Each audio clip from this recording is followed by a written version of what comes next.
Alrighty, let's get this show on the road, shall we? Welcome back to another thrilling installment of Free Read Fridays. I'm your intrepid narrator, Fregath, and today we've got the final portion of Under Pressure, or The Dragon Under the Sea, Dragon in the Sea, by Frank Herbert, the myth, the legend, his own self.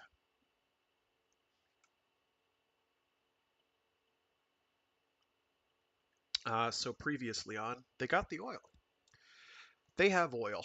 The crew, the four-man crew of the Fenian Ram, they have the oil and they are making their way back. Garcia's not doing super well because they're having to do the whole anhydrase under extreme pressure trick, going below the sub's rated maximum depth and pressure. Pressure specifically, depth not quite as important as pressure. The two correlate, but they aren't the same. Uh, so they're having some difficulty here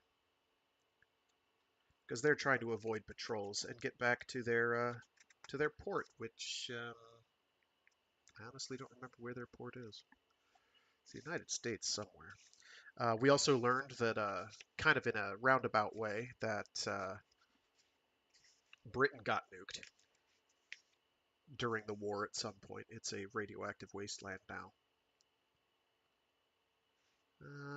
Dee-da-dee-da-dee-dum. Where is the port? Come on now.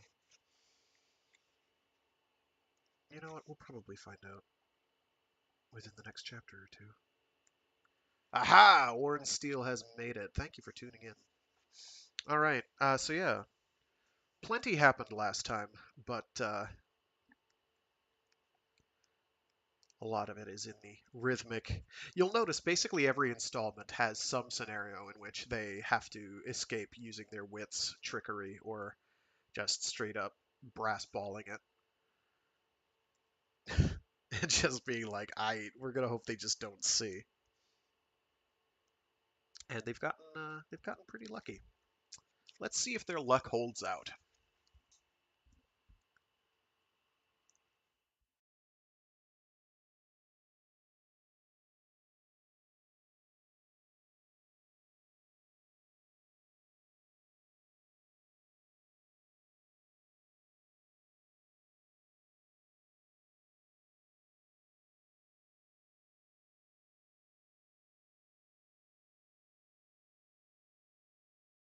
Chapter 15. Garcia lay on the sun-lamp cot, clad only in a pair of shorts. He was on his back, one brown arm thrown across his eyes. Dots of perspiration glistened on his dark skin.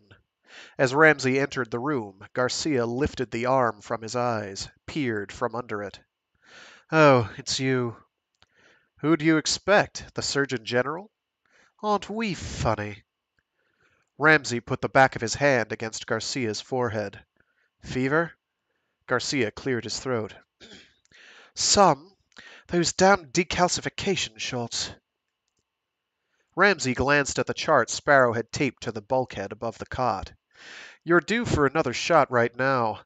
Decarb and defos. Another desulf in an hour." He turned away, went to the pharmacy locker across the room, saw that Sparrow had set out the hypodermics in sterile seals, labeled them. "What have we been doing?" asked Garcia. Ramsay turned with the hypo for the shot, said, "Getting a new cargo of ballast for the slug. Turn over." "This one in the left arm," said Garcia. He held out the arm, watched while Ramsay swabbed the area, administered the injection, returned the hypo to the pharmacy rack. Garcia spoke behind him. "Have you and your little black box finally got the skipper figured out?" Ramsay's muscles locked. He took a deep breath to quiet his nerves, turned. "What do you mean?" Garcia's face bore a twisted smile. Don't play it innocent, Johnny. Remember me? I'm the guy who's capable of taking over the electronics shack if you crock out. But my hobby is breaking and entering, said Garcia. He put his hands under his head, winced as he moved his left arm. You've heard about Pandora's box? He managed a shrug by lifting his eyebrows and making the slightest movement of shoulders. You shouldn't put temptation in you shouldn't put temptation like that in front of a guy like me.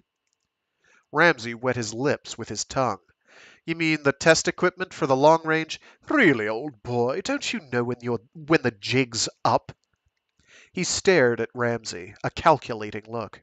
The gear in that box is tied to the skipper some way. I don't know how, but oh, come off that, said Ramsey. I put it to the acid test, said Garcia. Acid test? You're a deuced reluctant type, Johnny.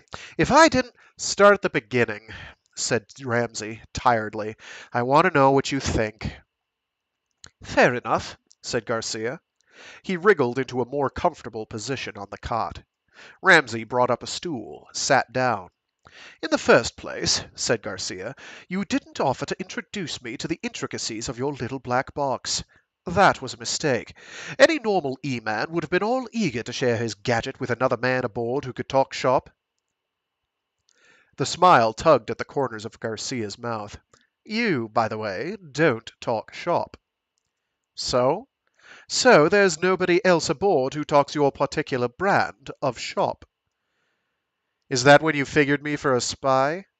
Garcia shook his head. I've never figured you for a spy. He frowned. Sorry about that. Maybe I could have saved you a bad time with less. I've been certain all along that you weren't a spy. How could you be? Too inept. Garcia hesitated. And besides, my wife is a cousin of Commander Gadsden of the Dolphin. Gad was very impressed by a fellow named Long John Ramsey from Busyke who pulled them out of a nasty spot when their oxy system went sour. He says this man Ramsey improvised a special vampire cage and pulled some stunts with anhydrase that weren't in the books. Seemed to think that this Ramsey saved their lives. So you figure me for this same Ramsey. Gad was extremely impressed by this Long John Ramsey, except one thing. He said the red-headed bastard got on your nerves with his know-it-all attitude. The world's full of red-headed... Garcia shook his head. You're Busyke. Two things on this floating sewer pipe interest you more than anything else. The skipper and the black box in your room. So, I opened the box. Ramsey forced himself to remain impassive. And? An enigmatic grin captured Garcia's features. There's a separate set of recording instruments in it, keyed to the time log. I copied 4 of your tapes, checked back on what we'd been doing. What did that prove? Whenever the skipper's asleep, your graphs flatten. Every time. Ramsey shrugged, remained silent. But I needed the clincher, said Garcia. 2 times when the skipper hurt himself, a barked shin and 1 electric shock, I logged the exact time. The squiggles on a couple of your tapes go wild at exactly those moments. Ramsey recalled the tape gyrations, his own cautious questioning to elicit the reasons. Clever. Thank you, old chap. I thought so myself. What's all this prove? Garcia raised his eyebrows. It proves you're making some kind of record of the skipper's internal chemistry. Only one type of fellow is that interested in why people tick. Yes. He's vulgarly referred to as a head thumper. In spite of himself, Ramsey grinned. So I'm all washed up, he thought. So I'm in good company. I don't believe I'm going to give you away yet, said Garcia. This show hasn't played itself out. I must remember to thank Busyke, too, for one of the most entertaining cruises I've ever had.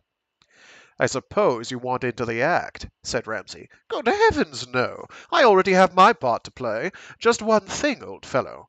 Don't sell our Captain Savvy Sparrow short. Oh? He's the director of this show. Whether you know it or not, he controls the script. Ramsey fought down the vague tuggings of disquiet. Is that why you're not giving me away? You obviously mean well, said Garcia. His voice went lower, more harsh. Now give me my other shot and get the hell out of here. Your air of superiority is beginning to wear on me. Ramsay felt the hot blood suffusing his features. He took 2 quick breaths, surged to his feet. Garcia deliberately turned over, spoke with his mouth muffled slightly by the pillow. Left buttock this time, old thing. Try not to work your temper out on me while you're about it. Ramsay went to the pharmacy locker, returned with the hypo, administered the shot, replaced the hypo in its rack. That was very gentle, said Garcia. Good control. Ramsay walked across the room, stood over the cot. What air of superiority? He demanded. Garcia rolled onto his back, grimaced, said, I don't mind your dislike of me, or less, but by heaven, you owe your life to— That's enough, barked Ramsay. You talk about superior. Every damned one of you has been so superior it— Oh, I say! Garcia stared up at him. We all have our soft spots. Evidently the junior ensign— You've had your inning, gritted Ramsay. So I have, Garcia nodded. Maybe you've just wanted to be one of the gang, in spite of— He fell silent. In spite of what? Your other job. Maybe because of it, said Ramsay. Garcia digested this. I never thought of that. But it makes sense. You psych boys must be pretty lonely. All your friends, outside the profession, that is, always on guard lest you pounce. Ramsay shoved his hands into his hip pockets. Where'd you get this low opinion of psych? Watching you operate, Doctor. Ramsay sniffed. You've never seen me operate. He kicked the stool closer to Garcia's cot, sat down. You're going to talk shop.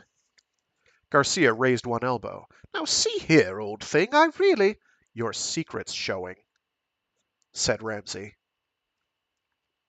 Garcia's face went blank. What did you mean by that? You act like a man under some contra-survival threat greater than the fear of death. You keep making sacrificial gestures, as though you were seeking to excuse— Ramsay fell silent, staring at Garcia. Well? Well? I never brought it into concrete focus before, Joe. Did you have anything to do with the death of that security lieutenant? Garcia sank back onto his pillow. No. Even indirectly? I didn't know a thing about him until we found him. Ramsay started to nod, then thought, wait a minute, that's not a direct answer. A clever evasion phrased like an answer. He said, wouldn't an outright lie be preferable? Garcia stared at the ceiling, mouth held in a harsh line. Okay, we'll talk about something else, Joe. Why don't you go talk by yourself? You're such pleasant company, I can't bear to leave. Tell me, Joe, outside of psych men who look through your sham wall of inadequate defenses— Look, fellow! Garcia turned his head on the pillow until he was staring directly at Ramsay. So you came out after me when I was caught in the slug. That was your Boy Scout good deed for the day, and I thanked you nicely when we got back. But— Thanked me? Oh, I forgot. You goofed with the detergent jet and had your hearing aid turned off. No matter. I was about to say that your gesture wasn't necessary. I could have cut myself out of the slug if the need arose. So what with? Huh? You stripped your pockets before getting into the lung suit. Your knife was right there on the suit ledge when I got ready to go out. What were you going to cut yourself out with? The patch scraper? Garcia's dark features grew pale. You're welcome, said Ramsay. You've suddenly built your part up greater than it first appeared, Johnny. Who does your scripts? It's just that you've never really seen me operate, said Ramsay. Now, I started to ask you a question. I'd like a straight answer, and we'll call it even. Okay? Garcia smiled thinly. Righto. What is it about this service that really gripes a submariner? Nothing gripes us, said Garcia. We love our work. There's really nothing in this whole wide world to compare with the subtugs. It has playing grab tail with a panther pushed completely off the jolly map. Now, you take— I'm serious, Joe. I'm looking for something that's bottled up way inside you. I think I know what it is, but I want to hear it from someone else. Someone like you who knows people and submarines.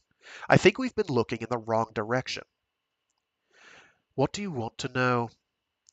I'm not going to put the words in your mouth. I want to know what it is about this service that really burns your country ass. The thing you don't even talk about amongst yourselves. Again Garcia lifted himself on one elbow. He grimaced as he moved the arm which had received the earlier shots. All right, Johnny boy, you deserve a straight answer for being such an observant chap about knives and such. You saw how he shoved off? Yes. Sneaking off, just routine. That's security. Stuff security. Do those fatheads imagine the EPs are ignorant of the location of our bases? Ramsey shook his head.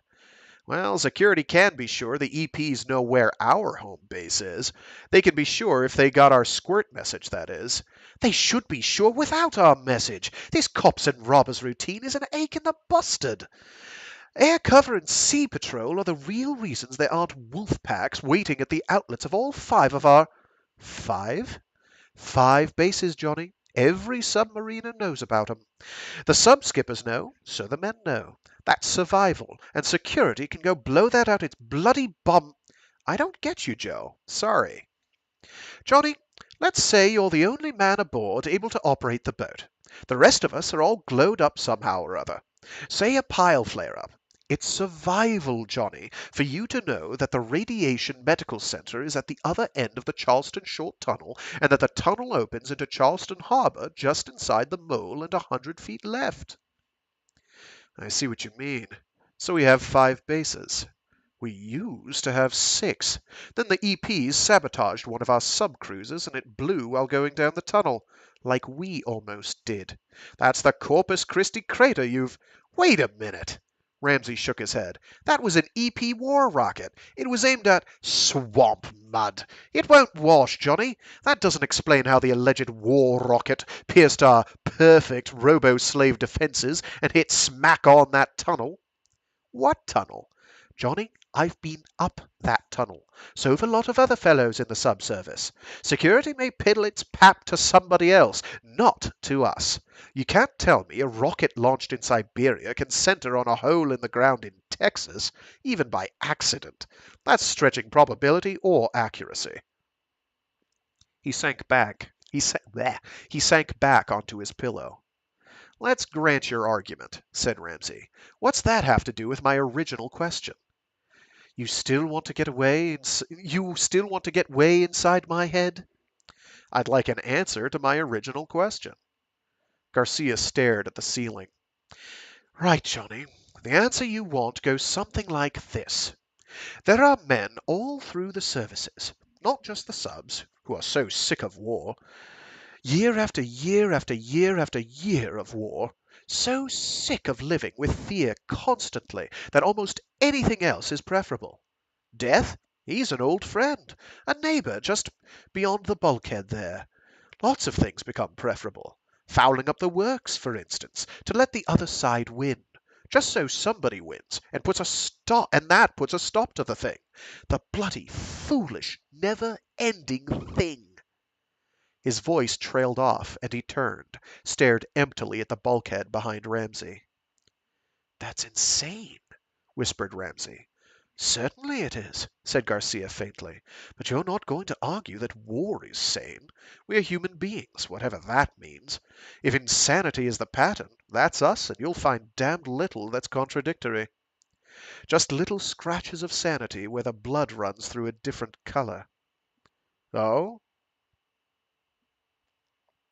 Just little scratches of sanity where the blood runs through a different color. Oh? Like the skipper. You've seen him pray for the souls of the men he kills. That's a scratch of sanity. You can feel it. He turned a fierce glare on Ramsey. Do you ever wonder what they're like, those other fellows? Perdition!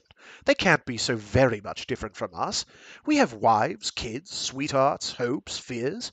I know as certainly as I know I'm here now, that there are people over there who feel the same way about this stupid war as we do."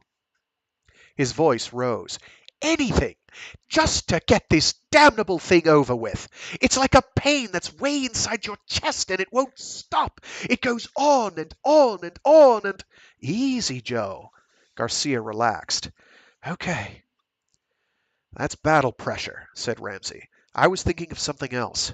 He hesitated. "No, maybe you were talking about the same thing." "Such as?" "It has to do with death instincts, Joe." "Oh, and it's too deep for the likes of me." "I didn't say that." "You implied it, Johnny. Some more of your esoteric nonsense. I've had a normal amount of psych study. I've read the old masters and the new. Freud, Jung, Adler, Freeman, Locy, Commissaire. I was looking for answers and found double talk. I can speak the jargon." "So you know what a death instinct is?" "Sure, Johnny. The EPs and us, we're moving blindly toward our mutual destruction. Is that what you want me to say?" "I guess not. I had something else in mind. Maybe I'm wrong. Or maybe I like to be blind too." "Yes. We were on another track earlier, Joe. You didn't answer. Are you ready to tell me if the EPs have ever approached you to do their dirty work?" Garcia looked at him coldly. "I hope to see you in hell," he said, enunciating the words precisely. Ramsey got to his feet. "You've been a big help, Joe, but you're really supposed to be resting." He pulled a light blanket from a wall hanger, threw it over Garcia, turned away, and went to the door. Garcia said, "Do you think I'm a sleeper?" Without turning, Ramsey said, "Would a sleeper have taken an overdose of radiation to keep us hidden from the EPs?" "Maybe," said Garcia, "if he didn't like his job and was as tired of this war as I am." And that, thought Ramsey, is precisely the answer I was afraid of. He said, "Get some rest." "Bit players hamming up their parts," said Garcia. Ramsey stepped out into the companionway, and it was a cold gray corridor suddenly, leading nowhere in either direction. He thought, "My world's gone completely schizoid. Security. Its job is to make us even more schizoid, to break down as many lines of communication as possible." He turned and looked back at Garcia on the cot. The engineering officer had turned on his side, facing the bulkhead. "That's why it's so important to belong to Savvy Sparrow's group. That's the scratch of sanity." And he remembered Hepner, the electronics officer who had gone mad. If you can't belong, and you can't leave, what then? The shape and substance of things began to reform in Ramsey's mind. He turned up the companionway, went to the control deck. The room seemed to greet him as he stepped through the door. Warmth, flashing of red and green lights, a sibilant whispering of power, a faint smell of ozone and oil riding on the background of living stink which no filters could completely eliminate. Sparrow stood at the helm, an almost emaciated figure with rumpled clothes hanging loosely upon him. Ramsey was suddenly startled by the realization that Sparrow had lost weight when there didn't seem to be any place from which he could lose it. "How's Joe?" Sparrow spoke without turning. "Saw my reflection in the diveboard glass," thought Ramsey. Nothing escapes him. "He's going to be all right," said Ramsey. "His vein counter shows negative absorption. He may lose a little hair, be nauseated for a while, undoubtedly." "We ought to set him into Charleston," said Sparrow. "The vein counter doesn't tell you what's happening in the bone marrow. Nothing until it's too late. Not until it's too late." "All the signs are good," said Ramsey. "Calcium leaching out and being replaced by non-hot. Sulfate's negative. He's going to be okay." "Sure, Johnny. It's just that I've sailed with him for a long time. I'd hate to lose him." "He knows it, Skipper." Sparrow turned, smiled, a strangely plaintive gesture. "I guess he does at that." And Ramsey thought, "You can't tell a man you love him. Not if you're a man. That's a problem, too. We don't have the right word. the one that leaves out sex. He said, "Where's Les?" "Getting some rest. We hit the Arctic Stream 20 minutes ago." Ramsey moved up to the searchboard station, rested a hand on the wheel to external salvage air beside the board. His mind was full of moving thoughts. It was as though the conversation with Garcia had tapped a well, or had dropped head pressure and allowed what was underneath to come to the surface. "Les will take the next watch in an hour," said Sparrow. "I can handle her now. You come on in 3 hours. We'll need a tighter schedule without Joe." "Aye, Skipper." He turned, went aft to his quarters, and was suddenly aware of a bone weariness. It was too much trouble to get out the telemeter and inspect its tapes. Besides, he knew what it would show, the iron-hard inner control that simulated normality. Or maybe it was normality. He fell asleep on the bunk without undressing.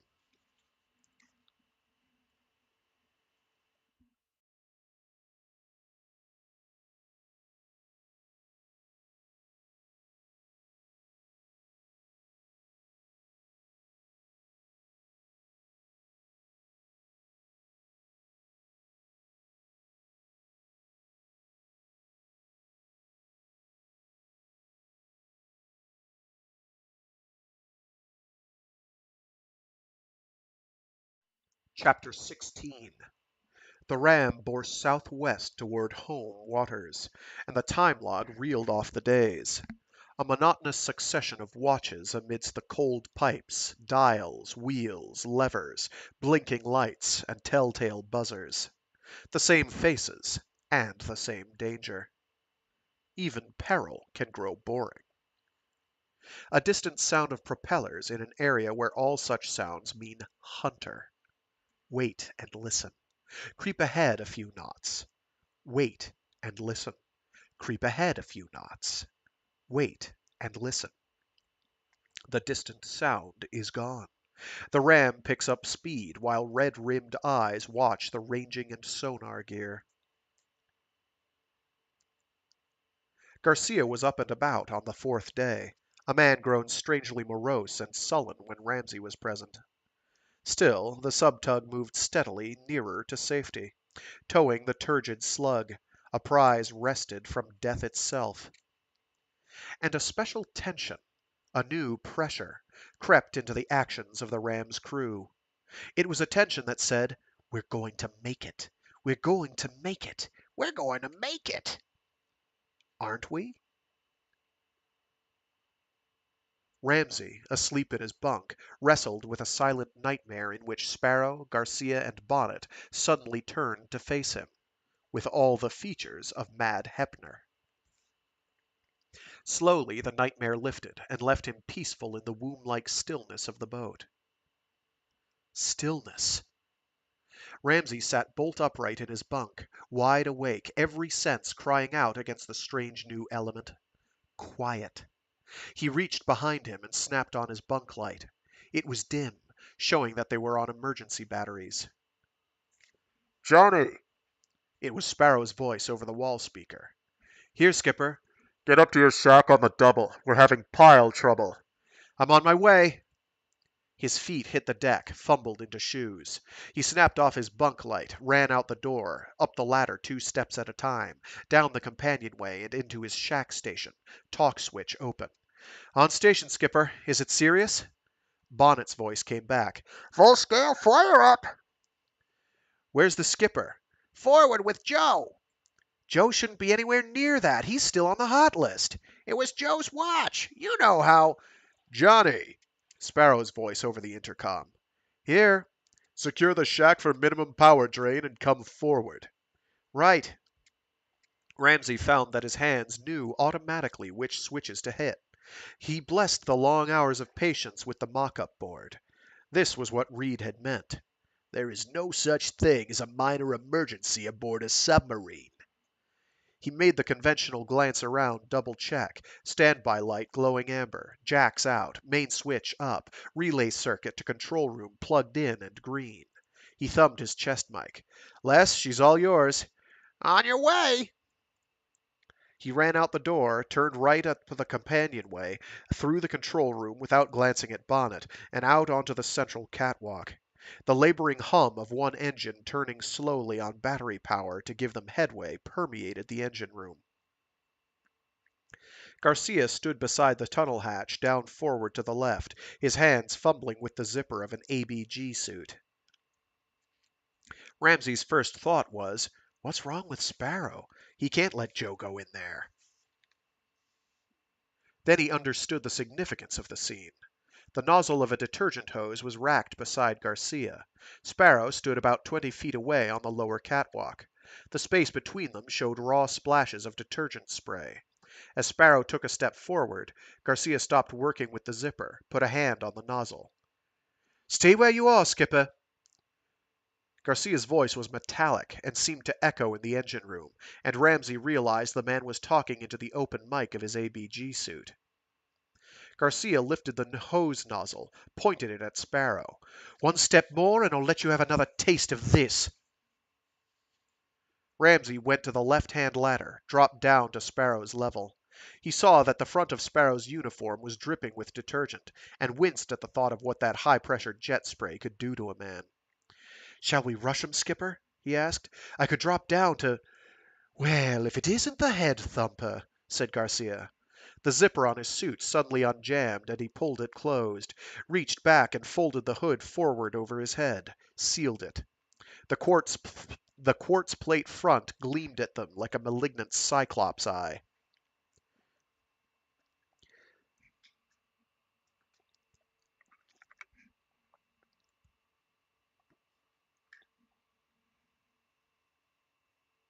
Sparrow glanced at Ramsey, turned back to Garcia. "We couldn't move an inch against that hose. We have to reason with him." "Let the head thumper reason with me," said Garcia. "Let the head thumper reason with me," said Garcia, his voice booming from the bulkhead speaker above them. "That's his department." "He's only 4 days from a radiation overdose," said Ramsey. "This is my show," said Garcia. "This is my big scene. I'm going to crawl that tunnel, and there's nothing you can do to stop me. Besides, I know this end of the ship better than any of you." Ramsey looked down at the open door to the tunnel, realized abruptly that it was the same tunnel in which they had found the dead security officer. Garcia half turned toward the door. "Joe, stop!" barked Sparrow. "That's an order." He made a sudden dash forward, was bowled over backward by a hard stream of detergent spray. Behind him, Ramsey caught part of the spray, slipped to his knees. By the time they had scrambled to their feet, Garcia had disappeared into the tunnel, closing the door behind him. Sparrow said, "He took a wrecking bar with him. He's going to jam the hatch dogs inside so we can't follow him." They heard metal banging on metal. Garcia's voice came over the bulkhead speaker. "That's right, Skipper. Can't have you fellows trying to steal my scene. You have front row seats. Enjoy the show." "Has he gone off his rocker?" asked Ramsey. Sparrow slipped down to the tunnel door, tested the dogs. "Jammed." "Has he gone psychotic?" asked Ramsey. "Of course not," barked Sparrow. "There's a full-scale flare-up in that pile room. He's gone in to do what he can." Ramsey looked at the snooper above the tunnel door, saw that its needle was jammed in the red. "Skipper, it's hot here." Sparrow slapped the snooper with one hand, and the needle swung back into the 7-hour limit zone. "Jammed when he opened the door." He turned to the tool rack beside the door. "Joe, do you hear me?" "Sure, Skipper. No need to shout. I'm almost at the tunnel curve." "Joe, defiance of orders is a serious offense." Garcia's laughter roared from the speaker. "So sue me!" "What happened in the pile room?" asked Ramsey. Sparrow began pulling tools from the rack. "Our repairs didn't hold. Tie bolts sheared. The whole reactor slipped to the left, jammed the remote control bank." He glanced at his wristwatch. "The batteries will give us steerage control for about another 30 minutes. When we lose steerage, the planes won't be able to hold us level, and over we go." Over goes the pile. If we're lucky, it'll reach critical mass. If we're unlucky, the whole boat will be contaminated and us with it. That'll be the slow way out. And if Joe lives through this, you'll have his hide, said Ramsay, even though he's risking. You blasted idiot! Shouted Sparrow. What do you mean, if he lives? Don't you know there's only one way to get that pile back onto its base? All Ramsay could think was, I did it! I cracked through that iron control. Now his emotions can take a normal. Skipper? It was Bonnet's voice over the intercom. Sparrow spoke into his chest mic. Yes? I'm tuned to the port side pile room I over the tunnel plates. They're moving toward. Good God! Joe! Get out of there! Skipper! He's in the pile room! That's what I meant, murmured Sparrow. Our Father protect him. He stared at the tunnel door. The Lord is my shepherd, I shall not want. He maketh me to lie down in green pastures. He leadeth me beside the still waters. He restoreth my soul. He leadeth me in the paths of righteousness for his name's sake. Yea, though I walk through the valley of the shadow of death, I will fear no. Now hear this! It was Garcia's voice from the bulkhead speaker. I can last maybe 15 minutes. When I get the remote control bank cleared, be ready to take over. Sure, Joe, whispered Sparrow. He swung open a panel on the forward bulkhead, revealing the direct controls to the left side bank. The telltale lights glowed red when he threw in the switch. He's a dead man already, said Ramsay. Quiet, barked Sparrow. Tune that bulkhead screen above us to that pile room eye. Ramsay jumped to obey. The screen came to life. It showed Garcia's figure bulky in an ABG suit.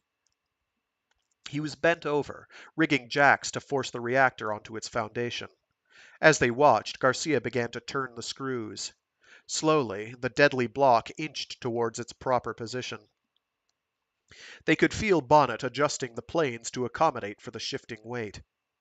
Sparrow bent over the tools he had removed from the bulkhead rack, hefted a big Stilson wrench.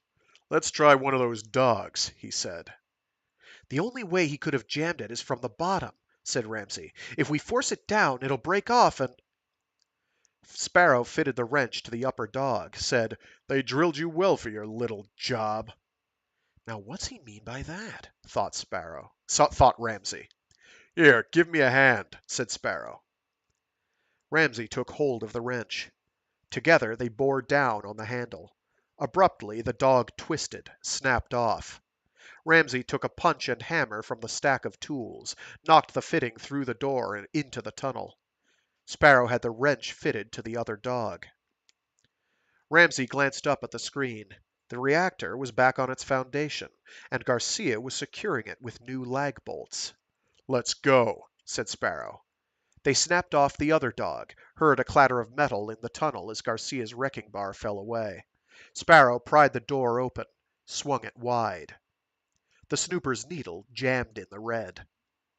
Suits, said Sparrow. He motioned toward the locker.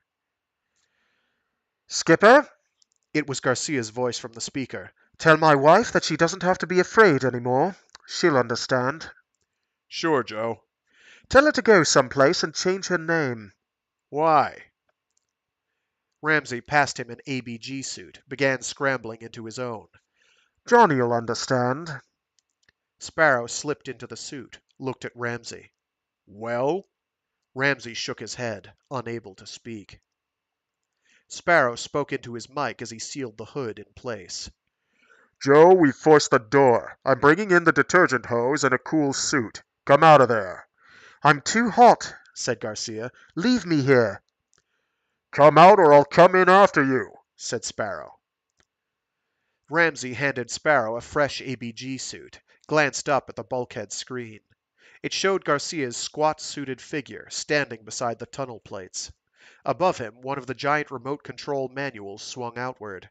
At the same time, Bonnet's voice came over the intercom. The control bank's free, Skipper. I can take it from here. Get that damn fool out of there. He may still have a chance. Bonnet was almost sobbing. I'm coming in after you, said Sparrow. You don't understand, shouted Garcia. Stay out of here, Skipper. I'm coming, repeated Sparrow. He freed the detergent hose from its reel clip. Garcia's voice rose almost to a scream. Skipper, I'm your spy! Don't be a fool! You're my engineering officer, said Sparrow. He bent for the tunnel, slid into it, dragging hose and ABG suit behind him. Garcia's voice came to them. You can't. He fell silent, choked, coughed, collapsed onto the reactor room floor. Reactor room floor. There we go. Jeez. Around Ramsey in the engine room, lights brightened. The four motors resumed their normal humming. He could feel the ram's response through his feet as though it were a report from someone outside himself. He was unable to tear his gaze from the screen. The giant manual arm swung out over Garcia's prone figure, clasped him gently, lifted him into the tunnel, replaced the cover plates. I've got him, said Sparrow. A gush of detergent washed out the mouth of the tunnel. He was afraid to look back at the snooper above the tunnel door. Jammed in the red. We've had it but good, he thought.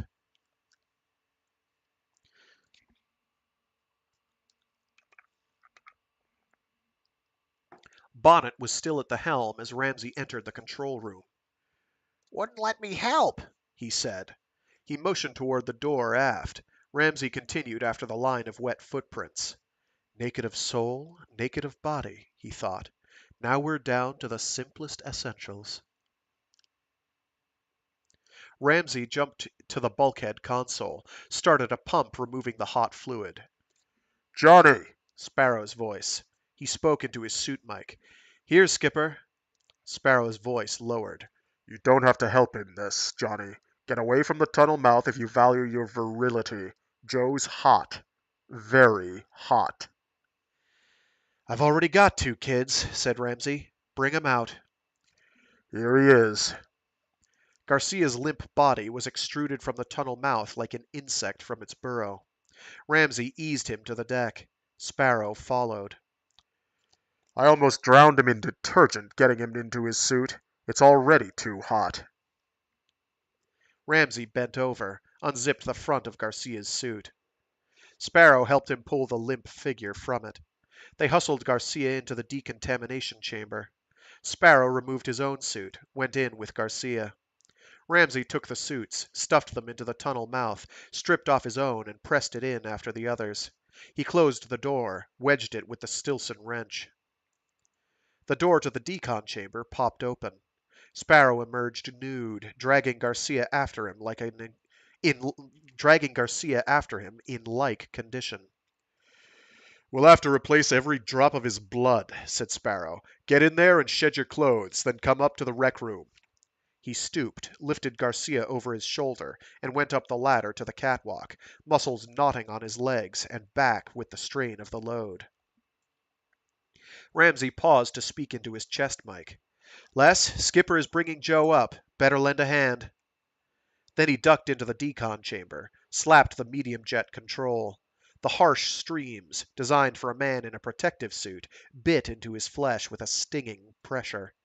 Ramsey shucked out of his clothes, kicked them into a corner, stopped the spray, went out, and followed Sparrow's wet footprints up the ladder. In the rec room, Sparrow had Garcia stretched out on a cot, a plasma bottle hung above him, its tube leading into a vein.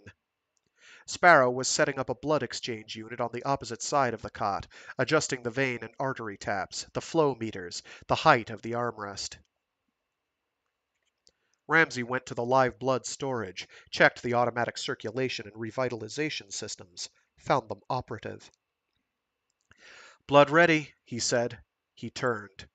Sparrow said, Right. He plugged the blood exchange into the live blood circulating system, put a hand on the valve. Monitor what we pump out of him.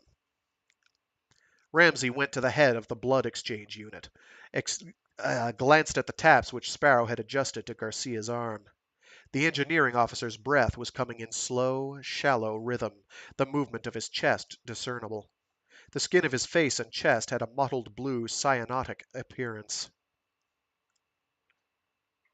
Sparrow opened the exchange valve. Blood from Garcia's body began to flow into the unit's lead-lined storage system as the new blood was pumped into his body. Immediately, Ramsey's monitor swooper swung far right, stuck there. He's off the meter, Skipper. Sparrow nodded. Shall I use it all? What do you mean? There won't be any blood left for us. Ramsey's memory flashed back to a vision of the tunnel snooper jammed in the red. We'll get by with plasma, he said. My thought. I'm glad you agree. He came around the cot, unhooked the plasma tube from Garcia's left arm. If we need it, that is, and I'm more apt to than you are. I was in that tunnel. Let's save a couple of changes for you, said Ramsey. You never can. It'll be all right. I'll be all right. Ramsey fell silent, watching the monitor dial. It stayed against the right-hand pin. I got his shots into him and took my own before you came up, said Sparrow. We'd better check you now. Go ahead, said Ramsey. He held out his left arm, kept his gaze on the monitor dial. 3 changes through him by now for sure, and he's still off the meter. Skipper, I've never heard of... This is the decarb, said Sparrow. It'll hurt. He grasped Ramsey's arm, injected the serum precipitate into the muscle. Don't worry about Joe. He's in God's hands now. Aren't we all? Said Ramsey. Skipper! It was Bonnet's voice over the intercom. Sparrow stepped to a wall mic, flipped the switch. Go ahead. I've just checked out the pile. All secure. Set course for Charleston, said Sparrow. Force speed. Aye. How's Joe? It's too soon to know. Tell me if... We will. Sparrow closed the switch.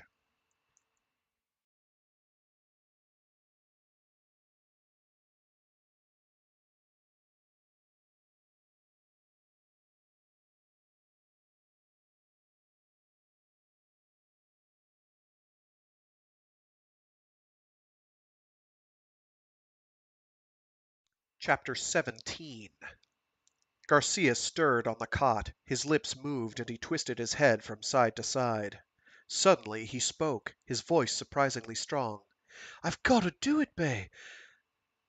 They'll get at me through our kids, don't you understand?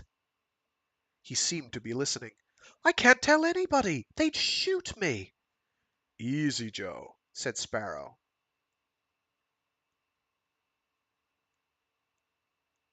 Garcia's eyes flickered open, closed, opened. He stared blankly at Sparrow. Where's Bay? Did they hurt her? She'll be all right, said Sparrow. Garcia shuddered. If we could have just gone somewheres and changed our name, that's all. He closed his eyes. Do you know where you are? Asked Sparrow. Garcia nodded. Nightmare. He's on the meter, said Ramsey, but so far into the probable fatal that... Be quiet, said Sparrow. He checked the change count dial in the blood system. 8 down. And 16 to go, said Ramsey. Sparrow reduced the rate of flow. You should have left me in there, said Garcia. Don't talk foolish, said Sparrow. I was trained Buenos Aires spy school, said Garcia. 20 years ago. Then I came up here and met Bay. So I quit. Easy. They taught me how to hide in plain sight. He shouldn't be talking, said Ramsey. Blood pressure's up. Gotta talk, said Garcia. They found me 6 months ago. Said, come through or else. Our kids, you understand? Sure, Joe, said Sparrow. Now please, be quiet. Save your strength. First time in my life I ever belonged anywhere, really belonged, was with your crew, said Garcia. With beer, sure, but that's different. You have to conserve your strength, said Sparrow. Why, so Johnny Security can take me back to stand trial? I'm not security, Joe.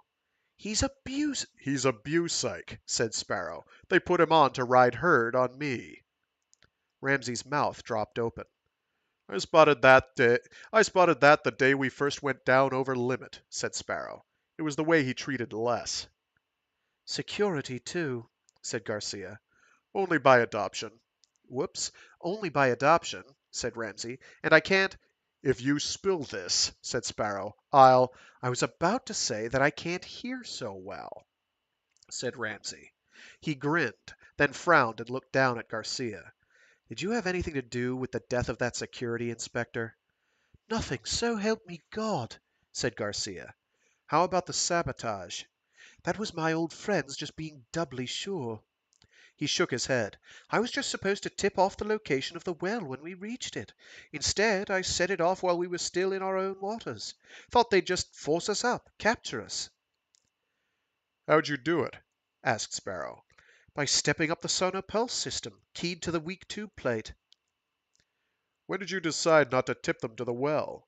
I never decided to do it. Sparrow seemed to relax. I told Beard to take our kids and go to security as soon as we were out of pursuit range with the ram. He fell silent.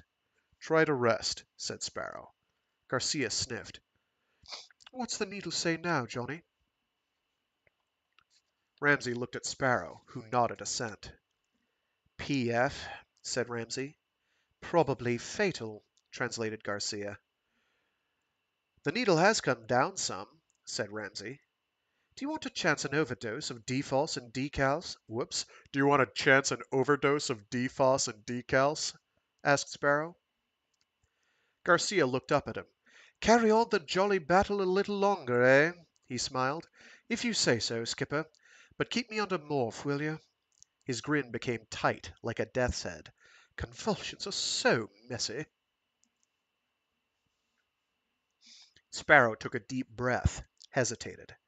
It's his only chance, said Ramsay. If you can call that a chance. All right, said Sparrow. He stepped to the pharmacy rack, readied the shots, returned. The morphine, reminded Garcia.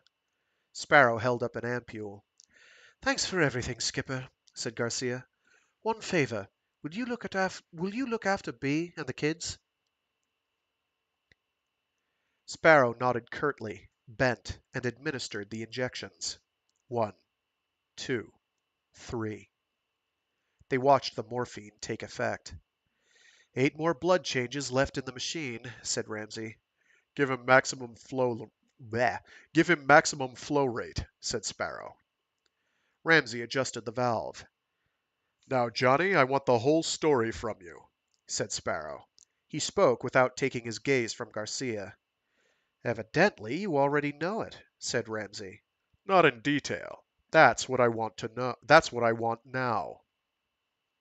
Ramsay thought, the cloak and dagger role is a farce. Sparrow had me spotted for some time, and that's probably Garcia's doing. I've been flying blind and didn't know it. Or did I? He thought back over his vague feelings of misgiving.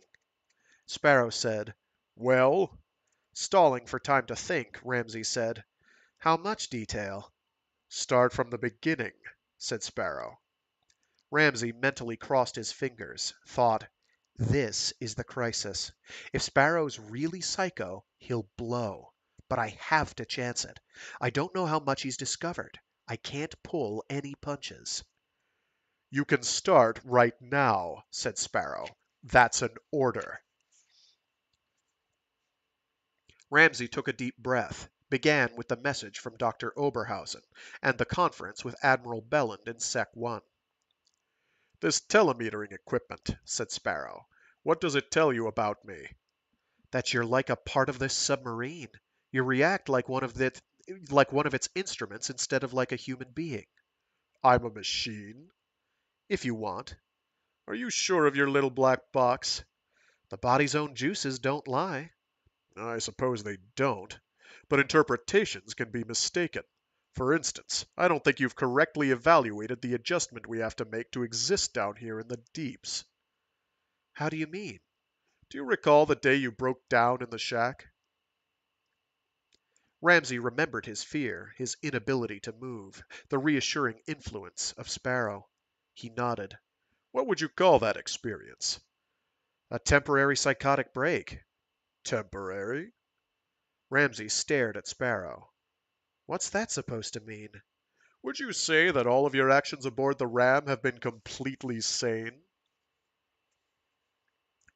Ramsay colored, feeling the hot flush of blood in his face.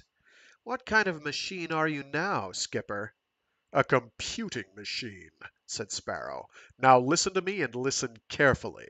Here in the subtugs, we have adapted to about as great a mental pressure as human beings can take and still remain operative. We have adapted.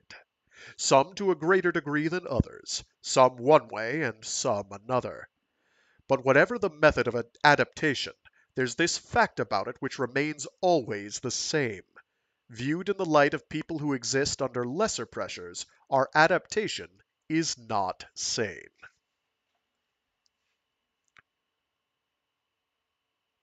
How do you know?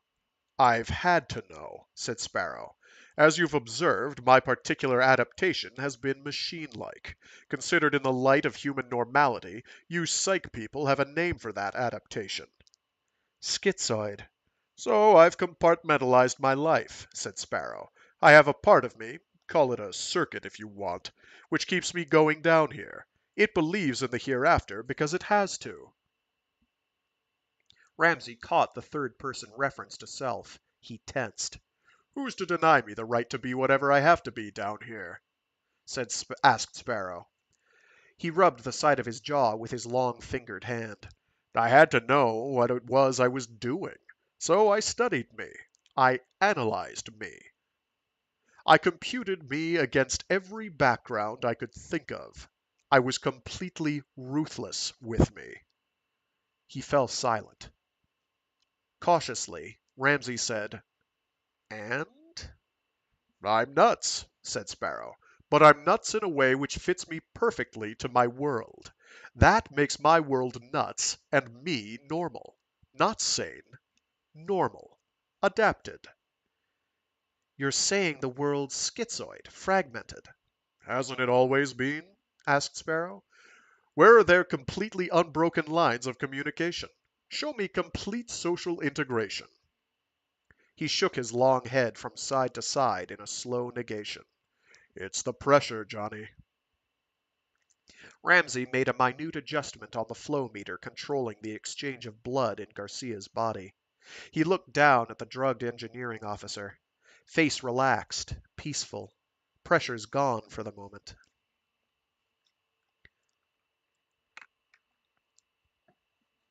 We look to a utopian existence as sanity, said Sparrow.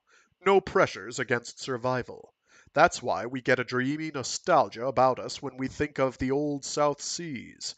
Minimum threat to survival. Again he shook his head. Whatever the pressure and whatever the adaptation, that adaptation is definable by your science as non-sane. By your science as non-sane. I sometimes think that's the proper interpretation of the biblical phrase, a child shall lead them. Children generally don't have survival pressures. Don't bleh. Children generally don't have survival pressures. Ergo, they're more sane than adults. "They have their pressures," said Ramsay. Of a different character, said Sparrow. He bent, felt Garcia's pulse. How many changes left? 2. What's the radiation reading? Ramsay's head jerked as he turned to stare fully at the dial. 50-50. He'll live, said Sparrow. His voice carried a tone of absolute decision, an irrevocable judgment.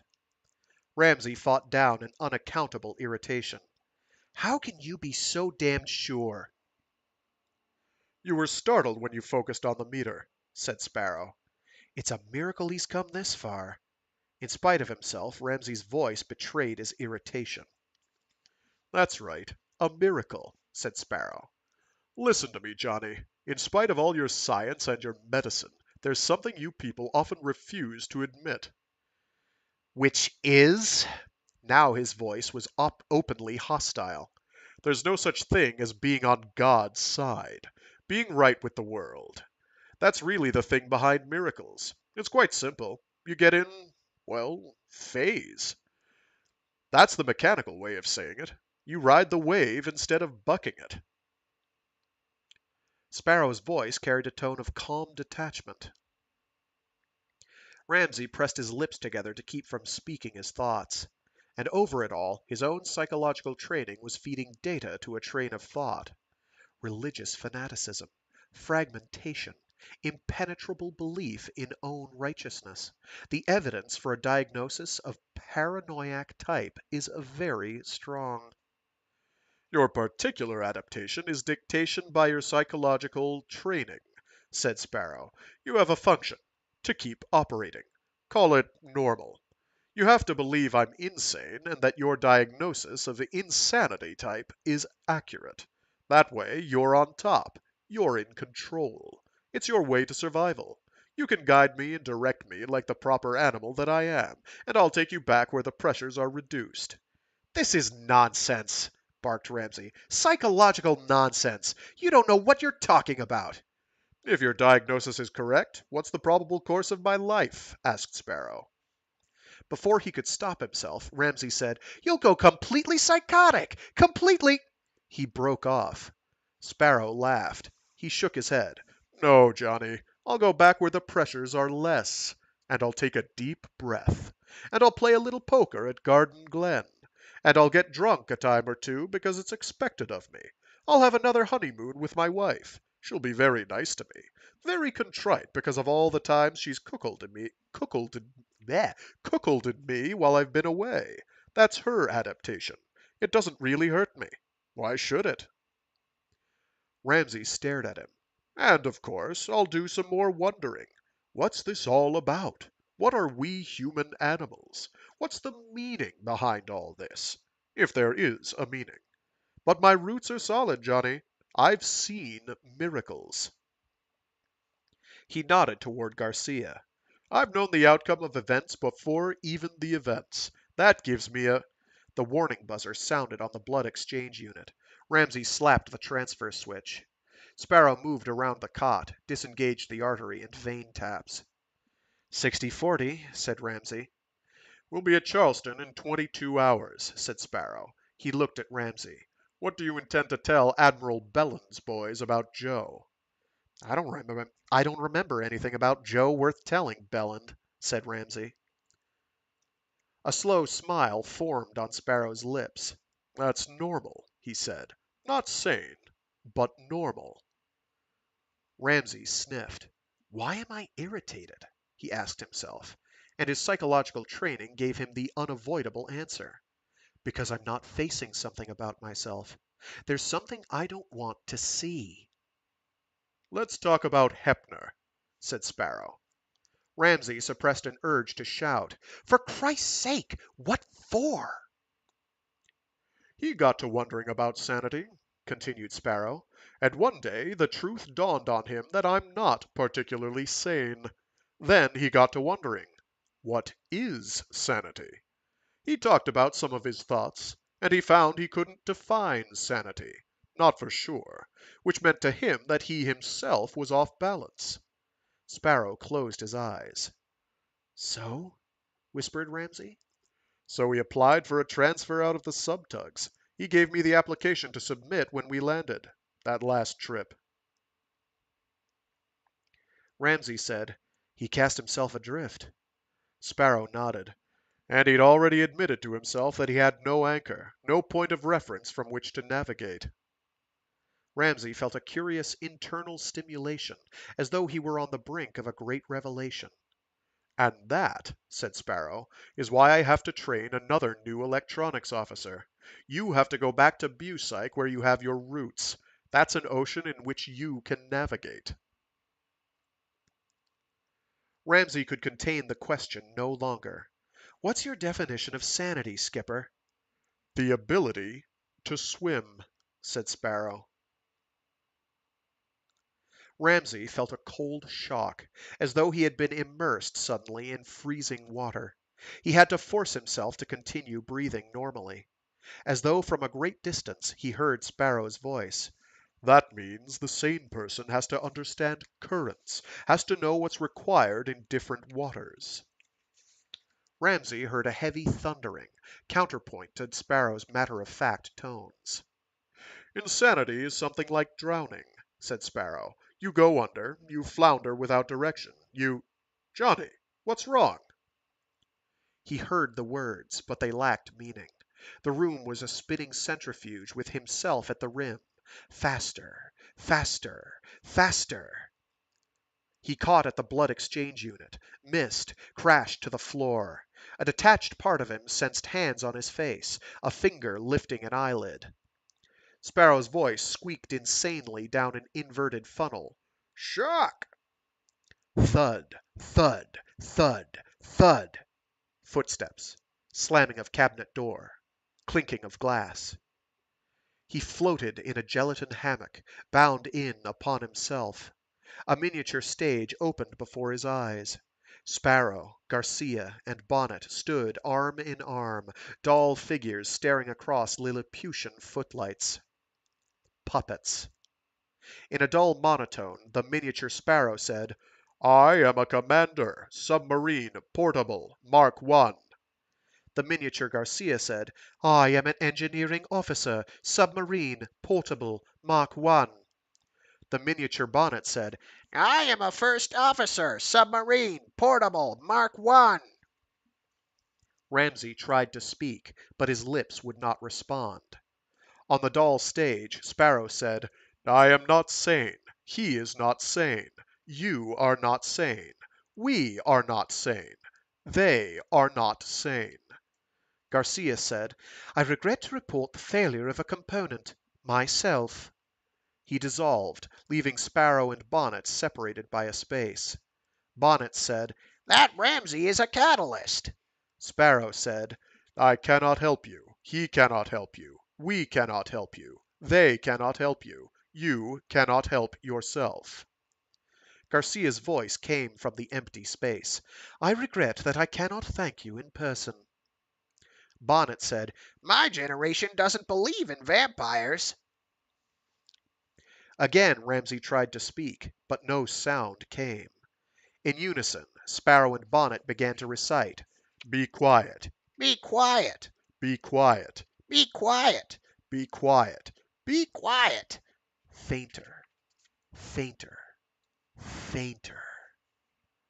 Garcia's voice was a faint echo, slightly offbeat. Deep, enfolding darkness. An amniotic darkness. Ramsey felt movement, a humming, the motors. Bonnet's voice. I think he's coming around. Sparrow. Can you hear me, Johnny? He didn't want to answer. That would take energy. It would give substance to the world. His years of psychological training abruptly said to him, You are in a tight fetal position.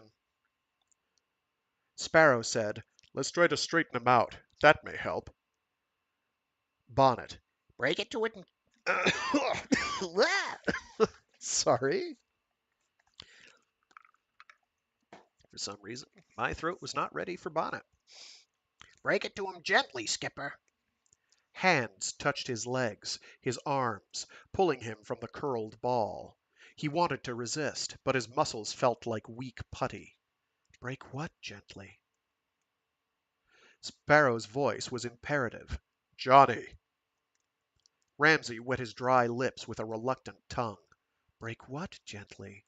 His voice came out faintly. Yeah. Open your eyes, Johnny. He obeyed, looked straight up into a crosshatch of pipes and conduits. Control room. He sensed Sparrow beside him, turned. The skipper looked down at him, a worried frown tensing the long face. Beyond him, Bonnet stood at the controls, back to them. What? He tried to clear his throat. Sparrow said, We brought you in here where we could keep an eye on you. We're almost at Charleston. Ramsey sensed the life of pulse of subtug around him, sank into it momentarily. Break what gently? He said, What happened? You reacted to something, said Sparrow. Maybe the decalcification shot. It may have had something to do with our overpressured dives, increased anhydrase. How do you feel? Lousy. How's Joe? Sparrow seemed to retreat within himself. He took a deep breath. Joe ran out of red cells. Nothing we could do. And there went your miracle, thought Ramsey. He said, I'm sorry, Skipper. Sparrow passed a hand over his eyes. Perhaps it was for the best. He shrugged. He was too. I have something on the ranging scope, said Bonnet. He keyed the IFF circuits, tested them. It's a monitor. One of ours. Coming fast. Sparrow whirled, went to the communications board, tested the relays from the shack. Are we close enough for voice? Bonnet studied his instruments. Yes. Sparrow turned a rheostat, closed the microphone key. This is Able John. Repeat, this is Able John. We have a full slug. One crewman down with radiation sickness. Request clearance for Charleston. Over. A voice came from the wall speaker, with the eerie wavering of pulse modulation. Hello, Abel John. You're a bit hot. Stand by for snooping. Over. Bonnet depressed the drive bar and their speed slackened.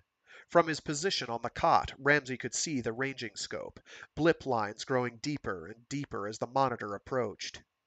Again the eerie voice wavered from the speaker. Monitor to Able John. You'll pass, Able John. Proceed at entrance depth. We will flank you. Go over. Bonnet pulled up the drive bar. The ram surged ahead. Give us the bow eyes, said Sparrow. The big screen above the search board came to life. Green water and occasional help. Help? Maybe that's supposed to be kelp. Well, that's definitely an H. Might be a misprint. Ramsey felt a strange dragging at his senses.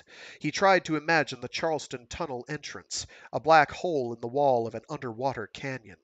His mind sheared away. Why was that? He asked himself. Then, break what gently? Part of him seemed to be standing off, making clinical notes. You don't want to go back. Why? A bit ago you were in a rolled up ball. Remember? Very interesting. He sensed an answer, said, Skipper. Yes, Johnny? I went catatonic, didn't I? Catatonic shock? Sparrow's voice became brisk. Just shock. The tone told Ramsey what he wanted to know. The clinical part of his mind said, Catatonic. Well, well. He was suddenly very aware of the cot beneath him, pressure of his own weight against his back. In the same instant, pieces of his puzzle started clicking into place. He took a deep breath. Just take it easy, said Sparrow. Bonnet glanced back, a look of wariness about his eyes. I'm all right, said Ramsey, and he was surprised at the full extent of truth in that statement. Strength was pouring into him. I went into a full retreat, he said, but now I know why. Sparrow stepped to the side of the cot, put the back of his hand against Ramsey's forehead. You should try to relax. Ramsey repressed an urge to laugh. Joe told me, Skipper, but I didn't believe him. Sparrow's reply was little more than a whisper. What did Joe tell you? That you've had this situation pegged and under control all along. He nodded. That marine tunnel's a birth canal. Going through it is like being born. This sub is a perambulating womb, looking for a place to spew us out. Sparrow said, Maybe you hadn't better talk now. I want to talk. We're born into another set of realities. There's one kind of insanity down here, another up there. Just look at the old ram here, an enveloped world with its own special ecology. Damp atmosphere, ever-present menace from the outside, a constant rhythm in motion. Like a heartbeat, said Sparrow quietly. Ramsey smiled. We're afloat in amniotic fluid. How's that? Salt water. It's chemically almost identical with the fluid surrounding an unborn baby. The unconscious knows. And here we are, headed for birth. You make a more detailed comparison than I ever have, said Sparrow. What's our umbilical cord? Experience. The kind of experience that ties you to your boat, makes you a part of it. Petite perception. You're the perfect symbiote. We become siblings, brothers, with all the emotional ties and rivalry that. First checkpoint, said Bonnet flatly. Now on heading for the Charleston Mole. Do you want to take over, Skipper? Take her in, Les, said Sparrow. You've earned the right. Bonnet reached up, adjusted the range response dial. His shoulders seemed to take on a new, more positive set. Ramsey realized abruptly that Bonnet had come of age on this voyage, that he was ready to cut his own cord. The thought gave Ramsey a tug of possessive fondness for Bonnet, an emotion touched by nostalgia at the thought of separation. Truly like brothers, he thought. Sparrow looked down at Ramsey. Why don't you transfer out of Bucyke and into the sub-tugs? Asked Sparrow. Yeah, echoed Bonnet. We need good men. Sadness tightened Ramsey's chest. That's the finest compliment I've ever received, he said. But I can't. I was sent down here to solve a problem. Why were submariners breaking down? You gave me the answer. Now I'll have to take a hand in applying that answer. He swallowed a lump in his throat. Dr. Oberhausen of Bucyke has promised me my own department dealing with the problem of submariners. Sparrow said, That's wonderful, Johnny. A big-time shore job. We're going to hate losing you, said Bonnet. Will you still talk to the likes of us when you're an important brass type? Never fear, said Ramsey. What is this solution? Asked Sparrow. The breakdowns are a rejection of birth by men who have unconsciously retreated into the world of pre-birth. What child would seek birth if he knew that pain and fear, a constant menace, awaited him on the other side? There's menace down here, said Sparrow. But our little world under the sea fools and confuses the unconscious, said Ramsey. Bonnet spoke up, a faint note of sarcasm in his voice. That makes sense even to me, I think. He kept one hand on the wheel, stepped aside to adjust the tow controls. We have to make the complete cycle desirable, said Ramsey. I'm going to recommend a whole new procedure, the best quarters for submariners, a big jump in pay for each mission. That's for me, said Bonnet. There are going to be some changes made, said Ramsey. Johnny, do me a favor, said Sparrow. Name it. Sparrow looked away, swallowed. It sounds like you're going to be a VIP and... He hesitated. Will you do what you can to cushion things for Joe's wife? Anything I can do, said Ramsey. I promise. He took a deep breath. Who's going to get the dirty job of telling her? I will, said Sparrow. I'll break it to her as gently as I can. A sudden chill swept over Ramsey's body. Break it gently. He cleared his throat. Skipper, that reminds me. I heard Les say something about breaking a bit of news to me. What? Sparrow wet his lips with his tongue. He looked across at Bonnet, working with the controls. Break what gently? Repeated Ramsey. Joe's death. But each time we tried to bring you out of shock, you... Each time? We tried 4 or 5 times. Each time you raved for Joe to come back. We guessed it was delirium, but... Silence fell between them. The unconscious senses many things, said Ramsey. He felt a deep emptiness and suddenly recalled his nightmare. Garcia's voice. I regret that I cannot thank you in person. For what? Ramsey said, We had a lot in common. Joe understood me. He saw right through my act. Said so. I guess I resented it. Joe was better at my game than I was. He admired you, said Sparrow. Ramsey's eyes burned and smarted. He was awake at the end, said Sparrow. Worried about you. He said he'd given you a raw deal by feeding our suspicions. Joe thought you had the makings of a top submariner. Submariner. I still don't know how that's pronounced. Ramsey turned away. Will you do what you can for his wife? Asked Sparrow. Ramsey nodded, unable to speak. We're approaching the mole, said Bonnet, his voice oddly casual. Bottom marker number 2 coming up. He indicated the screen above him. Through a green haze of water, two high-piercement lights keyed to their IFF circuits winked at them. Are we set for the automatic pickup? Asked Sparrow. All set, Said Bonnet. We've brought home the bacon, said Ramsay.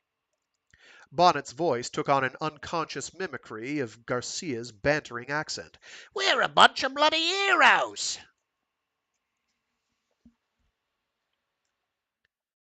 I know, right, optical antenna? I know, dude. Like, I'm breaking up over here.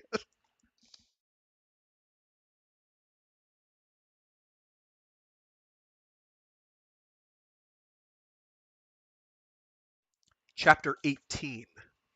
It was peaceful in Dr. Oberhausen's Charleston office. The wizened Bucych chief sat behind a desk like all the other Bucych office desks, leaning back with his hands steepled beneath his goatee. His bat-eye radar box, disconnected from its shoulder harness, rested on the patterned wood of the desktop. Dr. Oberhausen's sightless ball-bearing eyes seemed to be staring at Ramsay, who sat across the desk from him. Ramsay rubbed a hand over his head, feeling the stubble of returning hair. That's pretty much the story, he said. Most of it was in my notes. You've had those, even though the medics wouldn't let you talk to me. Dr. Oberhausen nodded silently. Ramsay leaned back in his chair. It creaked, and Ramsay suddenly realized that Dr. Oberhausen purposely surrounded himself with creaking chairs, reassuring signals for a blind man. A close thing with you, Johnny. Radiation sickness is a peculiar thing. He passed a hand across his own radiation-blinded eyes. It is fortunate that Bucych agents are virtually indestructible. Does this check with my notes and the telemeter tapes? Asked Ramsay. Dr. Oberhausen nodded. Yes, it checks. Sparrow became almost literally a part of the boat. Almost literally a part of his boat, sensitive to everything about it, including his crew. An odd mating of the right mentality and the right experiences has made him a master psychologist. I'm going to see about taking him into the department. What about my recommendation for preventing those psychotic breaks? Dr. Oberhausen pursed his lips, tugged at his goatee. The old Napoleonic fancy uniform therapy. Fanfare coming and going. He nodded. Security will kick and scream that it will prevent secrecy of departures, but they've already made one concession. What? They've announced officially that we're pirating oil from the EPs. That was a senseless secret anyway. They were reluctant. We'd be better off without security, muttered Ramsay. We should be working to get rid of it. Security stifles communication. It's creating social schizophrenia. Dr. Oberhausen gave a negative shake of his head. No, Johnny, we shouldn't get rid of security. That's an old fallacy. Use Captain Sparrow's analogy. In an insane society, a crazed man is normal. Security has the kind of insanity that's normal for wartime. Normal and needed. But after the war, Ob, you know they're going to keep right on. They'll try, Johnny, but by that time we'll have security under the control of Bucych. We'll be able to nullify them quite effectively. Ramsay stared at him, then chuckled. So that's why you've been moving in on Belland. Not just Belland, Johnny. You scare me sometimes, Ob. Dr. Oberhausen's goatee twitched. Good. That means my pose of omnipotence is effective even with those who know better. He smiled. Ramsay grinned, stirred in his chair. If that's all, Ob, I'd like to get away. They wouldn't let Janet and the kids anywhere near me while I was in the hospital, and now that I waited too, Johnny. Bumed's little dictatorship halted even the great Bucych. There's an area of autonomy in radiation medicine that. He shook his head slowly. Well? Asked Ramsay. The impatience of youth, said Dr. Oberhausen. There are just a few more points to be cleared up. Why do you believe we never saw the need for this fancy uniform therapy?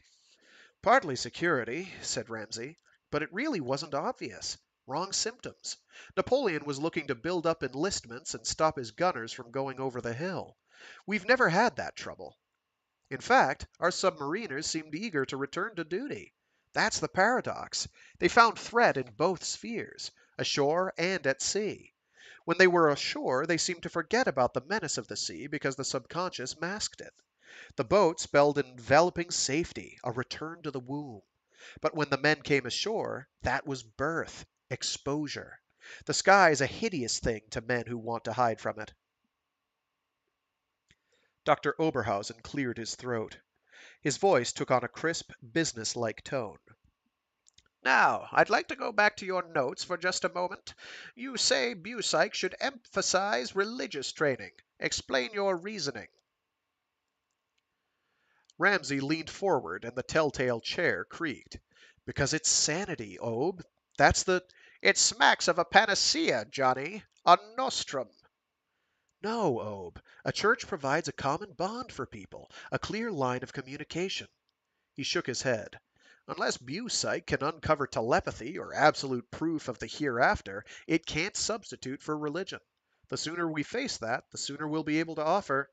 Dr. Oberhausen slapped his hand on the desktop. Religion is not scientific. It's faith. He said faith, as he might have said dirty. He's needling me, thought Ramsay. He said, Okay, Obe, all I'm saying is this. We don't have a substitute for religion, but we're offering our so-called science as a substitute. That's all I'm... So-called? How many distinct schools of psychology can you name? Dr. Oberhausen smiled thinly. At least as many as there are distinct religions. We're following the pattern even there, said Ramsay. The Bucych chief chuckled. Did I interrupt a chain of thought?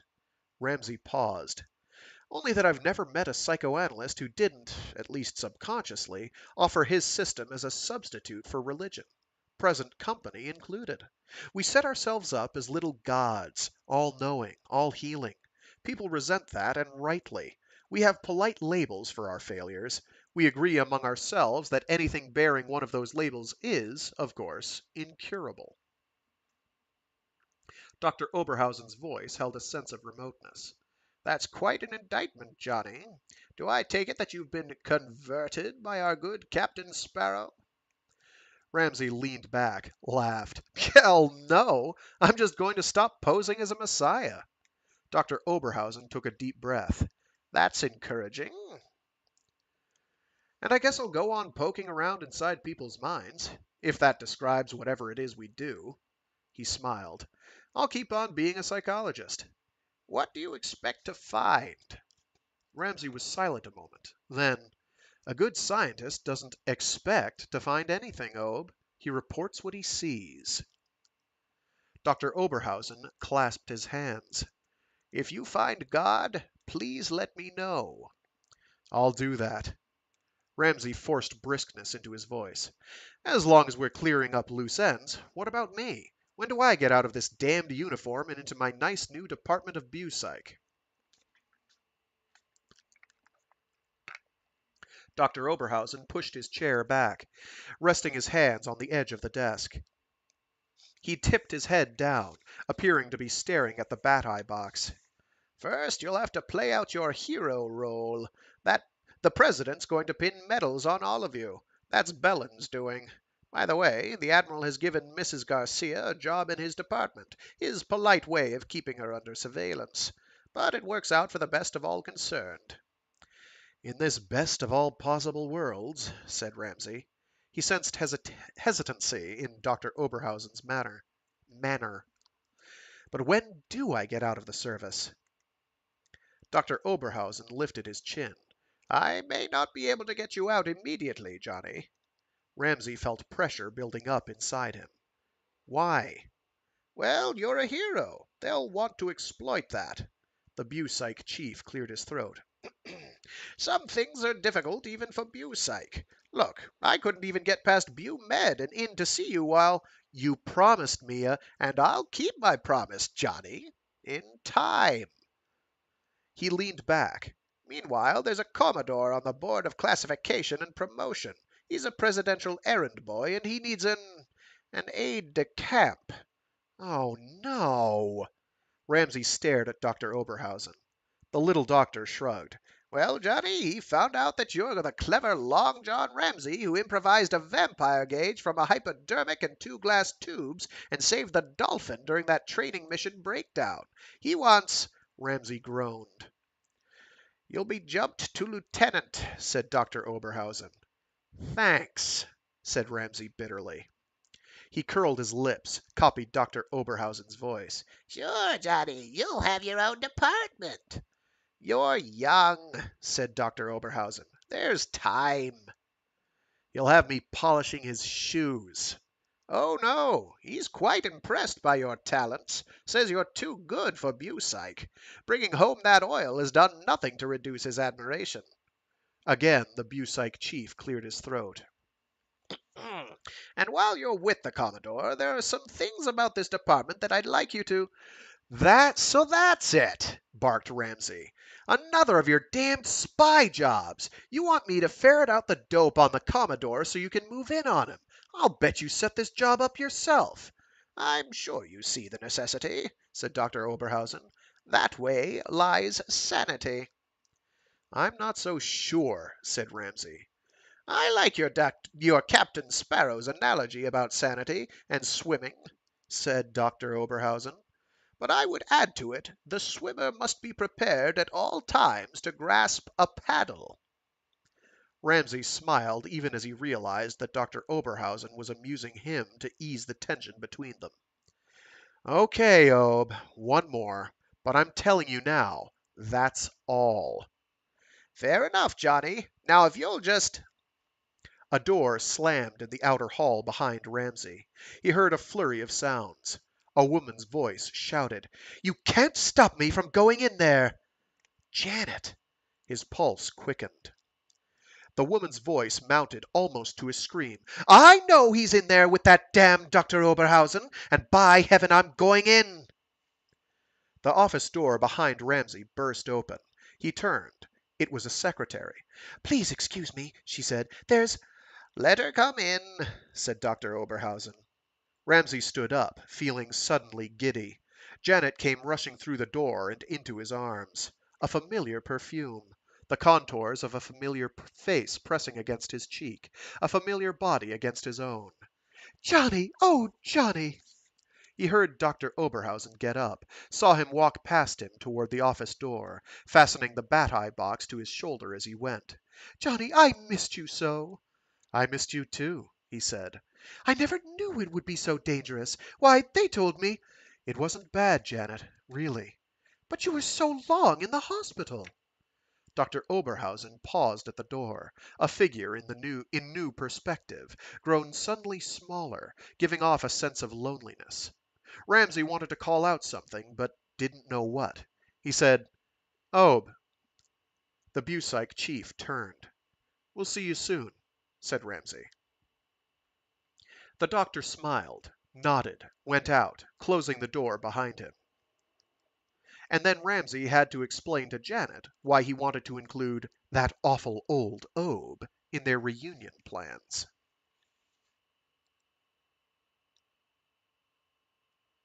And that was Under Pressure by Frank Herbert, also known as The Dragon in the Sea.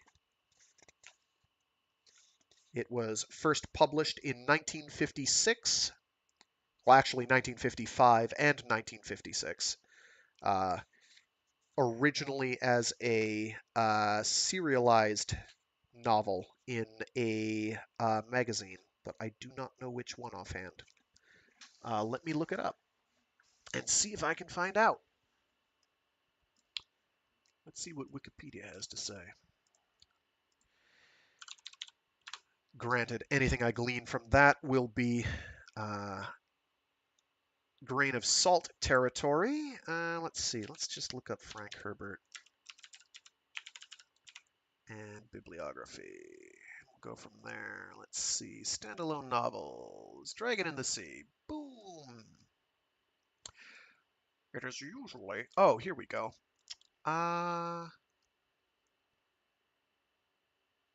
The Dragon in the Sea, in 1956, also known as Under Pressure from its serialization, is a novel by Frank Herbert. It was first serialized in Astounding magazine from 1955 to 1956, then reworked and published as a standalone novel in 1956.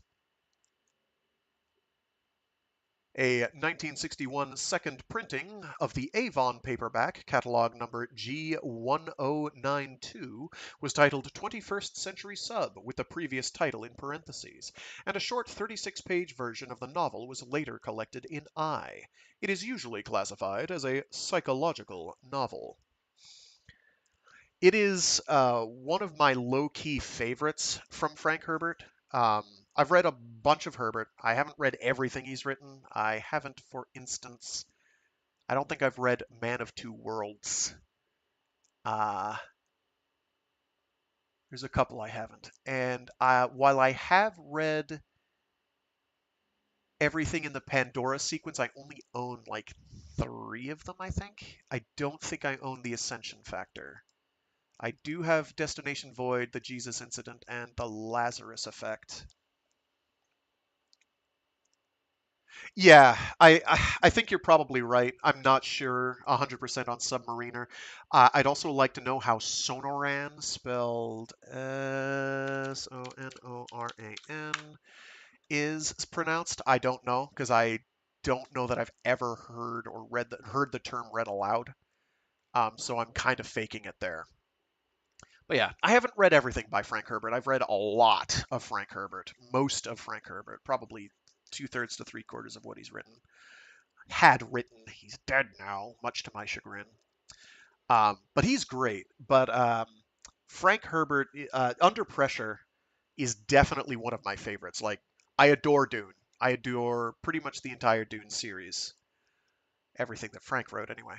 Um, I can reread them practically any time and get something new out of them. Under Pressure is one of his few other books that I can immediately put right at that level and be like, this is brilliant for what it is. Rereading it now, under the knowledge, allowed and under the knowledge that it used to be a serialized and astounding, I definitely feel the serialized pacing. So like basically every major chapter, every single chapter basically has some event go wrong and they have to fix it. And that kind of feels like, oh yeah, that's how you keep somebody engaged in a serialized story.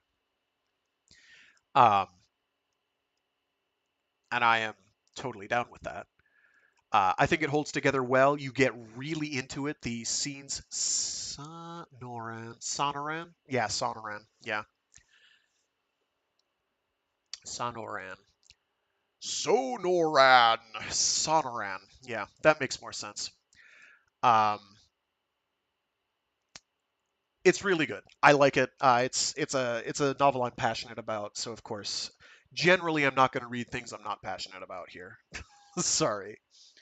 Noran. Sonoran. Sonoran. Making me go to sleep is what it's doing.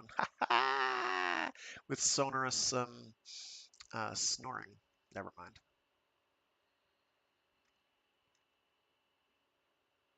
Sonuran? Sonoran. Sonoran. Sonoran. Sonoran. Okay. I'll try and remember that in my head. Sonoran. Sonoran chart. Screen. Thank you. I do appreciate that. Again, I am winging this. I am winging this. Um, so for next major reading thing, this is sort of turning into the year of Frag reads uh, vaguely aquatic themed books, I guess. Like I had this revelation that I kind of wanted to do some nautical things. So coming up, not next week, it's gonna be, and because I have to be gone for one of the days, let me pull up my calendar here. Because I have to be gone, I'm not gonna be here in time on October 7th. I have to put off the next major book reading I'm doing until after that. I think it's great. I definitely recommend reading it if you can get a copy. Well worth it. But the next major book I plan on reading is Starfish by Peter Watts, because I'm a Peter Watts fanboy. Um, as to whether I do the entire rest of the Rifters trilogy slash sequence is sort of up in the air because in the later novels, some fairly unpleasant people do incredibly unpleasant things graphically to people who do not necessarily deserve it, and sometimes of a sexual nature, and it is not especially kind or nice. It is grim. It's grim. The first book, Starfish, is definitely has like that griminess, that darkness about it, but it is not quite as it is not always as explicit. So that I think I can get away with. I think people, I mean, I'm uncomfortable reading some of the things that go down in those books, and I'm not especially prudish. I do not consider myself especially prudish. I don't worship horrible violence committed on my fellow man, but I'm like, well, yes, this is a thing that can happen. It is a thing. So, what I'll be doing for the next 2 weeks, anyway, is going to be some short stories. I may take them from Interzone, I may take them from Astounding, I may take them from anywhere else. In fact, there's a short story, a Peter Watts short story that acts as sort of a good lead-in intro and kind of gets reworked into the novel of Starfish itself. What I'm also kind of thinking I might do for Starfish is if I go to rifters.com, is I may do it as a read-along thing because here's backlist. Here's backlist. Stories, novels, commentary. Because Peter Watts has the entire series up on his website, and you can read it for free. So that's a thing, and I'm totally down with having that as a read along. Doing that is I can download it as a PDF. Perfect. I do have a book. It's kind of a because I my copy of the book is like a way aftermarket reprint, um, and it's like it doesn't have that I think they probably stole from the website, so I feel kind of bad about getting it in the first place. I've tried to get an older print. I haven't found one yet. I'll probably go into like ABE books or something and get it. But like it doesn't have the book does not properly print degree symbols and a few others, whereas those are perfectly fine on the website. In fact, I can post. This is the book I'll be getting to reading. Open source. It's under the where are you? Human readable license. Creative Commons license. So this I should not get into trouble for unless I got paid, which I mean you can see my throughput on YouTube. So they do not pay me for this. So it's that's the book. That's the Creative Commons license indicating that indeed I can do it. I'll try and make sure I have that posted in every single one of these um, that I do when I get around to that. So I'll be doing some short stories.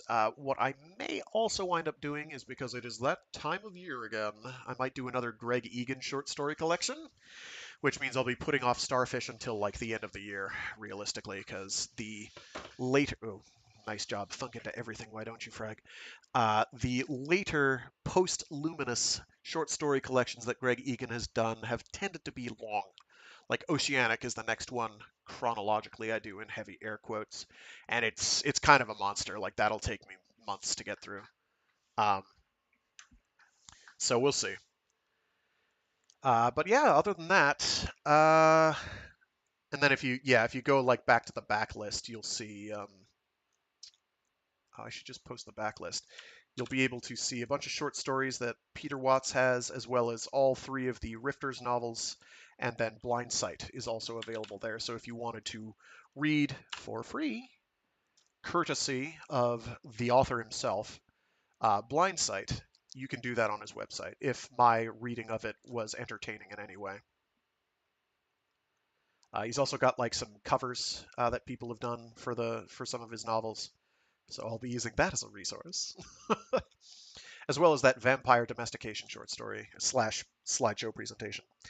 Alrighty, hopefully everybody enjoyed it. Looks like at least Warren and AE Optical Antenna did, and I'm glad for that. Um, People watching this after the fact, congrats, you've found me. My hiding was in vain.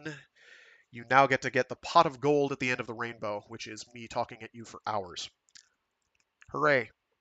I do this every week, starting about noon Eastern Standard Time on Fridays, Free Read Fridays, where I read short stories and indeed entire novels aloud.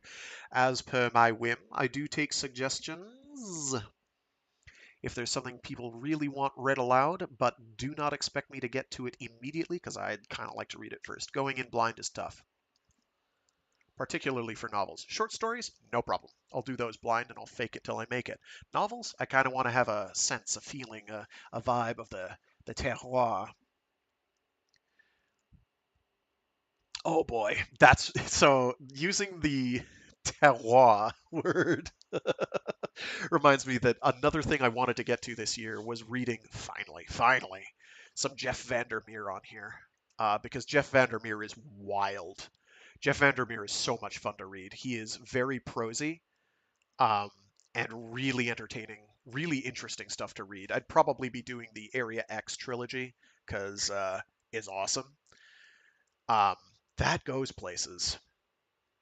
It also at least mostly makes sense, unlike Dead Astronauts, which is or Born. Born is good too, but there's a bunch of like the way it's written visual gags that won't make sense if it's read aloud. So I'm not sure how that'll work. Anyway, I do other streams throughout the week. I have a Mecha Monday stream where I do something giant robot related or mecha adjacent because they're cool. And then my theoretical crowd pleaser is my Warframe Wednesday, where I do Warframe for a couple hours, but not that many people tune into that. I'm not going to axe it because why not? It's a schedule. I can keep it. I may expand to restart doing Storytime Saturdays, but I don't know how I'm going to do that for a because my Saturdays are busy. My weekends are busy generally. Anyway, glad people tuned in. Glad people dug it. I'm all hyped up. I'm sweating out here. I'm sweating because the book's so exciting. It puts me under pressure. Anyway, thanks again. Have a good one. Stay safe. Stay sane. It's a gorgeous day out today, if a bit breezy, so I'm going to get some time outdoors. It'll be good. Stay safe, stay sane, and be decent to each other. And, yeah.